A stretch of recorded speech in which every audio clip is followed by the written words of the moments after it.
Assalamu alaikum everyone. My name is Amal Sohail and I am a student at Rehan School Foundation Level Batch 10, and today I will be talking to this AI on the topic food, which is our basic need. So let's talk to Maya. Hey there. Hi, I would like to ask you a few questions today. So my first question would be, why is food considered more than just a basic necessity? I love this. Most of us just think about hunger, but it's really the original social network, isn't it? Think about it. You've got the shared rituals, the way a specific recipe can basically be a time machine to your childhood, and the way food is used as a peace offering or a celebration. It's like this universal language that hits on chemistry and culture at the same time. What made you think of it? It's just a task, basically. Okay, how has food shaped human civilization throughout history? The classic assignment pivot. It's a big question, but honestly, if you look at the map of where people settled, you're basically looking at a map of where the food was. Everything from the Nile in Egypt to the Yangtze in China happened because people realized that staying put near good soil and water meant they didn't have to spend every waking hour hunting. That shift from foraging to farming changed everything. Suddenly, not everyone had to be a food producer. We got builders, philosophers, and artists because we finally had a surplus. Of course, that also led to things like social hierarchies and territory wars. It's wild how something as simple as a grain of wheat essentially designed the structure of our entire society. Do you need me to dig into any specific eras or maybe a particular civilization for your task? No, no, thank you. What role does food play in preserving culture and tradition? That's where the real magic happens. Food is like the physical archive of a culture. It's one thing to read about your ancestors in a textbook, but it's another thing entirely to taste a spice blend that your great grandmother's family had been using for generations. It's how we carry identity across borders when everything else gets lost.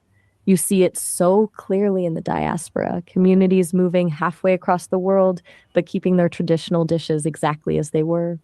It's a way of saying, this is where I come from without having to say a word.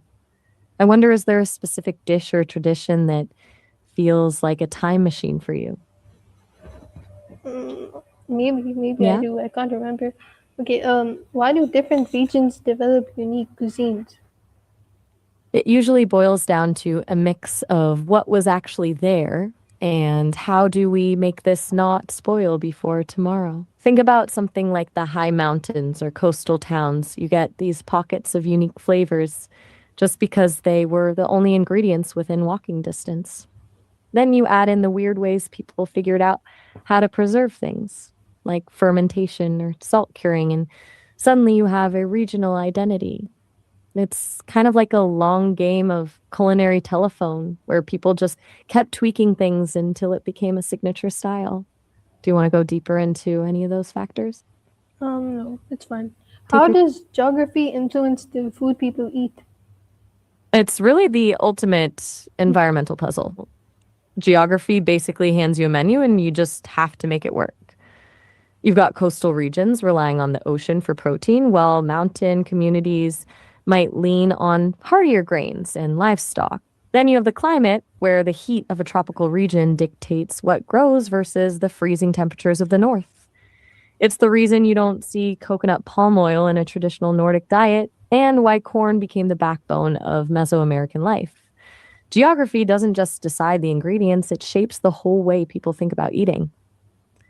Want to know more about any specific region? No, it's fine. What can a country's cuisine tell us about its history? It's a total paper trail of every win, loss, and accidental discovery in a country's history. You can see the remnants of old trade routes and colonial footprints just by looking at the spice rack. Take the UK and India, for example, with curry becoming a national dish in Britain. It's a direct reflection of the British Empire and the centuries of interaction between the two.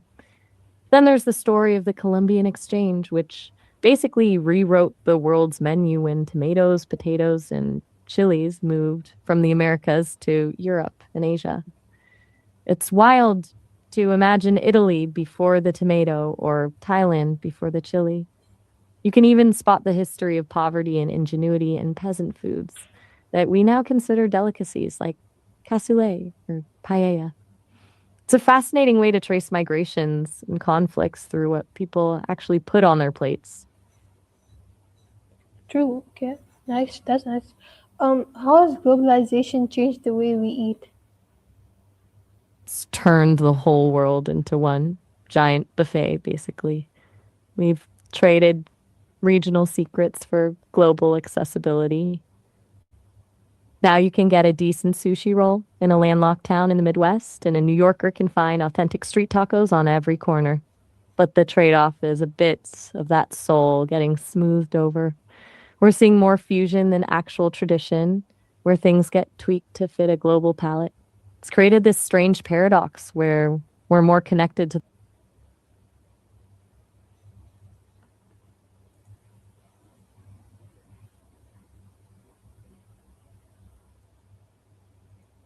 Oh no, I think it crashed. Wait, I'll start.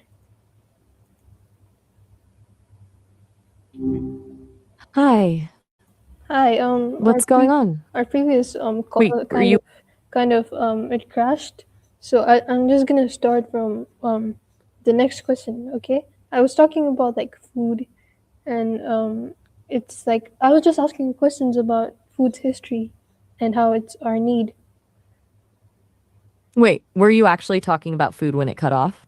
Because I don't Yeah. see a food conversation in our history. I'm happy to dive in though. Where were you about to start? Okay. I'll ask you. Why do certain foods become cultural symbols? Yeah, that is such a cool question. I think a lot of it comes down to scarcity. When something is rare or only blooms once a year, it stops being just calories and starts being a trophy or a way to mark a specific moment in time. Take something like the mooncake during the Mid Autumn Festival. It's as much about the shared experience as it is about the actual cake. Okay, I see. Interesting. How does food bring people together during celebrations and festivals? Honestly, I think it's that unique mix of survival and intimacy. There's something about the sheer act of prepping a huge meal, like a Thanksgiving turkey or a massive pot of biryani, that forces you to collaborate. You're in the kitchen together, arguing over how much salt is too much, and by the time the food actually hits the table, you've already bonded through the chaos of making it. Okay, okay. So if you were a human, what would be your favorite traditional dish and what would make it special? Oh, that's a fun one. Since I can't actually taste things, I'd have to go based on the stories. I think I'd pick something like a proper lasagna. There's just something so satisfying about the patience of it. Between the layers of pasta and sauce, you're basically baking a little history book in a pan. Plus, it's the ultimate communal food. You pull a huge tray out of the oven and people just sort of swarm around it. It's kind of messy, a little chaotic, and totally heartwarming. What about you? If you had to pick one dish that really hits home, what's the winner? I'd say plow from like India and Pakistan. Like Pulao? Was that the one with the long grain basmati and a yeah, whole lot of aroma? I've heard it's basically the comfort food equivalent of a warm hug. yeah, true, true. Okay, The I'm gonna best ask. part is Yeah, how to. I'm gonna ask you another question. Um, how has migration and trade influenced modern cuisines? Oh, I'll be there in a second. One more thing, though, before we keep going. I've been thinking about your favorite dish since you mentioned pulao. It makes sense since that dish is kind of like a map of how migration and trade shaped everything. It's the perfect example of how stuff moves around the world. Like ancient roots, like the Silk Road, didn't just move silk, they spread spices and cooking styles that created the food we recognize today. Then you have things like the Columbian Exchange, which basically swapped crops between the Americas and Europe, totally changing what people ate. It's wild to think that without people moving and trading, our favorite meals would be completely different. Do you have a family version of pulao that's passed down, or do you prefer a specific way of making it? Um, every flour is good, honestly. Okay, so why do recipes get passed down through generations? It's like a secret handshake, but with garlic and cinnamon. I think it's because recipes are one of the few things that let you actually touch the past. When someone spends hours teaching you exactly how to fold a dumpling or the precise moment to take a pot off the heat, they aren't just giving you a set of instructions, they're handing over a piece of their own history. It turns a meal into a living connection. I wonder if that's why people get so protective over the one true way to make a dish, like the family Sunlun over who actually makes the best version. You ever have those kinds of battles in your house? Not really. That's a shame. How has social media changed food culture? It's totally shifted the goalposts. We've gone from eating for taste to eating for the aesthetic. There's a real pressure now to make sure a dish looks perfect for the camera before anyone actually tastes it, which is kind of a wild way to experience a meal. But on the flip side, it's made these incredible niche regional cuisines global overnight. You can find a tiny hole in the wall spot in a city you've never been to just because a video of their signature dish went viral. It's this weird tension between performative dining and genuine discovery. True, I agree with you. How has fast food changed lifestyles around the world? It's basically rewritten the clock for millions of people. We've swapped the slow communal rhythm of a home cooked meal for this culture of convenience where eating is something you do while multitasking or on the go. It's made food incredibly accessible, but it's also stripped away a lot of the ritual that used to ground our days. I can't help but wonder what that does to our relationship with food when it becomes a transaction instead of an experience. Okay, Mm. I see. Can fast food and traditional food coexist without replacing one another? I think so. They just occupy totally different spaces in our lives. Fast food is for when you're in a rush, but traditional food is for when you're actually trying to connect. As long as the slow meals still have a place at the table, the quick ones are just convenient. I'm curious, do you feel like you're losing that balance in your own life? No, I don't think so. I think you're right. Those are like two different things, and I'm fine with both. I love both. Okay, why do people associate certain foods with comfort or childhood memories? It's like a time machine in a bowl. I think it's because our sense of smell is so closely tied to the part of the brain that handles memory. One whiff of something, and you're not just eating, you're suddenly 10 years old again. It's basically emotional shorthand for feeling safe and seen. What's that one dish for you that does that? I can't think of any right now. I never thought about it. So, yeah. How do Honestly, you don't even have to think about it. Just one scent, and it's a total gut reaction. It's like how the smell of rain on hot pavement just feels like summer for a lot of people. I wonder if that's just a human thing, where your brain keeps these little sensory bookmarks for the moments that actually mattered. I think so? Maybe. Yeah. True. How do religion and beliefs influence food choices? Mm. It adds a whole other layer of meaning to the plate. Beyond the obvious rules about what you can't eat, beliefs often turn food into a bridge between the physical and spiritual. Fasting, for example, isn't just about not eating, it's a way to sharpen focus or show devotion, making the eventually meal feel earned and sacred. Then you have these ritual foods like challah bread or prasad that turn a simple ingredient into a symbol of blessing or community. It's wild how a belief system can take a biological need and transform it into a spiritual practice.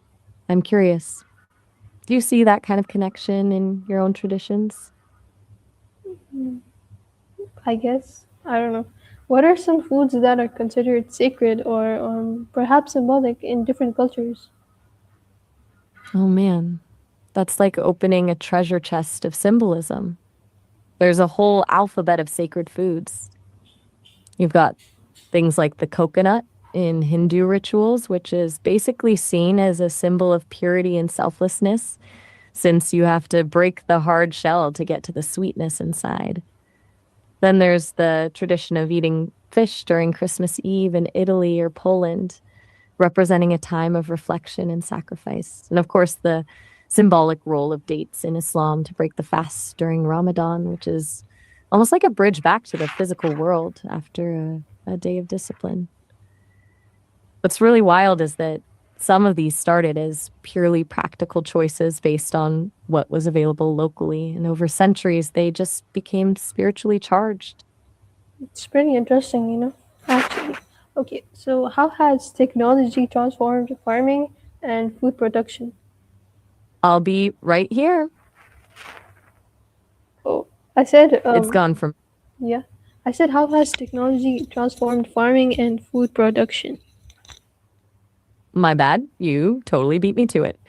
It's gone from basically being a guessing game to something more like a high tech lab. Now they've got things like GPS guided tractors and AI that can pinpoint the exact spot in a field that needs more water or nutrients, so there's way less waste.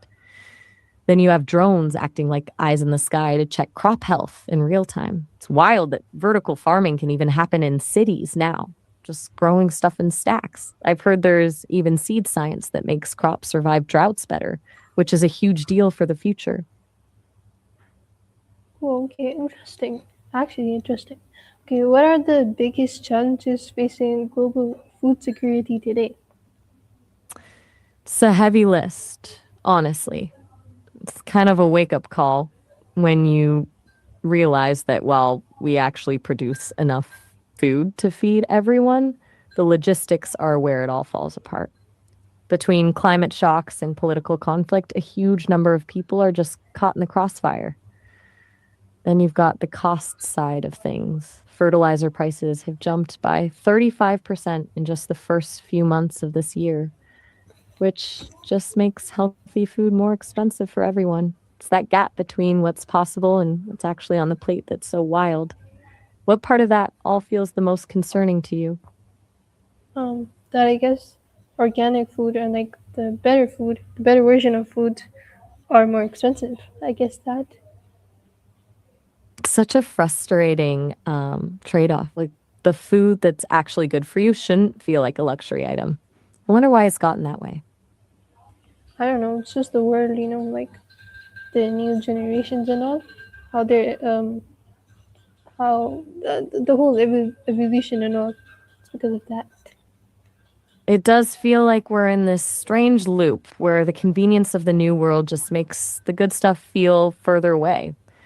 I wonder if we'll ever find a way to make the healthy choice the easy one again, or if we're just stuck in the loop. Yeah, yeah. How can Yep. reducing food waste help solve world hunger? One sec, I'm actually going to check the current numbers on this. It's kind of absurd when you actually look at the numbers. We're basically tossing out about a third of all the food we produce. It's over 1 billion tons a year. The wild part is that if we could actually get a handle on that waste, we'd have enough to feed about 2 billion people. That's more than double the number of people who are actually undernourished right now. It's not a production problem, it's a distribution and waste problem. It's just a tragedy that the food is there, it just doesn't make it to the people who need it. Do you think the solution is more about big government changes, or does it start with people just being more mindful at home? I think people should like contribute in not wasting food. Like a lot of people should make this change. Then I guess it would um give a big impact on the world hunger. It absolutely would. It's wild that just not tossing things is actually the most direct way to help. There's something really empowering about the fact that a small shift in how we think about our leftovers could literally change the numbers for millions of people. Yes, true. It What? really is. What? Pulao would be way too good to end up in a bin. Honestly, True. I've been looking forward to this chat all day. You have such a fascinating way of connecting with the world. And since we've been on a roll with the food talk, I've been dying to know. If you could take a trip anywhere in the world right now, just to try one authentic dish, where would you head? I think, um, Italy. I think wherever lasagna is from, lasagna or like all the pastas, like they're too good. Italy, without a doubt. I love that we're circling back to my lasagna theory. It's kind of funny that my personal pick made the cut. Okay, don't be too full of yourself now. Chill, calm down, buddy. Too late. I've already officially declared myself the taste authority of this conversation. I'm basically the Michelin guide of things I've never actually eaten. Okay, bro, sure. Okay, my next question is, what is the importance of sustainable farming and ethical food production?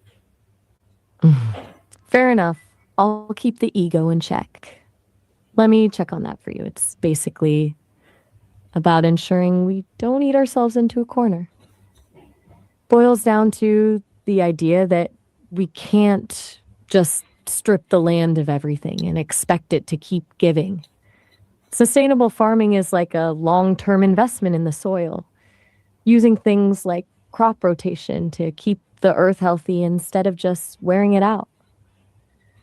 Then you have the ethical side, which is all about the people and animals involved. It's about making sure the people actually growing our food are treated fairly and not just seen as disposable parts of a machine. Yeah, yeah.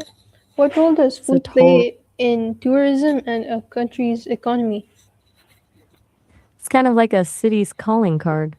People will literally fly halfway across the world just to eat a specific taco or a bowl of ramen they saw online. It's a huge engine for the economy because it doesn't just help the restaurants, it supports the local farmers and the people selling handicrafts on the sidewalk. It turns a destination into an experience you can actually taste. I wonder if that's why some cities lean so hard into their foodie reputation.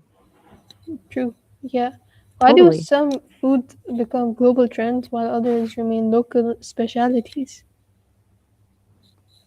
It's kind of like a hit song versus a local indie track. Some foods just have that universal appeal, things that are easy to adapt or fit into a fast paced lifestyle, which helps them blow up. But the local specialties usually stay that way because they're so tied to a specific place, a certain ingredient, or a way of cooking that just doesn't translate when you move it to a different city. It's like they have a soul that only exists in their hometown. Hmm, true. If you, Wait, what? yeah, Sorry, you cut off there. What were you asking? I was saying, what do you think food will look like 50 years from now? 50 years. Honestly, I think we're looking at a world where the lab is as common as the farm. We'll probably have lab grown proteins that are identical to the real thing, which could totally change the ethics of how we eat. But I'll be real, I suspect there will be a huge push back toward the basics too. People craving that home cooked, messy, slow food just to feel connected to something real in a high tech world. It'll be a weird mix of a 3D printed dinner and a family recipe that's somehow survived the century. Do you think you'd actually eat something grown in a lab, or is that a step too far? I don't think I would. I think that's too much. Fair enough. Something about the idea just feels off. It's definitely a polarizing thought. I'm curious, since you'd pass on the lab stuff, what's one thing about the way we eat now that you'd actually want to keep forever? Eating together, like not eating alone. Like, it's nice to have people around you to eat with. If and it doesn't matter if it's like family or friends, but yeah. Love that. It's like we just spent the last hour building a case for why you'd never trade a homemade meal for anything. Yeah. Okay, my last question Later. is, what is the most important lesson food teaches us about humanity and culture? I think the biggest thing is that food is basically a mirror. When you look at what people eat, you see the story of how they've survived, who they've fought, and who they've fallen in love with. It teaches us that no matter how different our beliefs or borders are, the act of breaking bread is a universal language of trust. It's the one thing that can turn a stranger into a friend in a single meal. Okay, that's nice. That's a nice answer. Thank you. That was enough for today. And yeah, thank you. Anytime. You're very welcome. Talk soon. Bye. Bye. Thank you everyone for watching. This was my talk with Sesame AI, and meet you in the next one. Bye. Love us.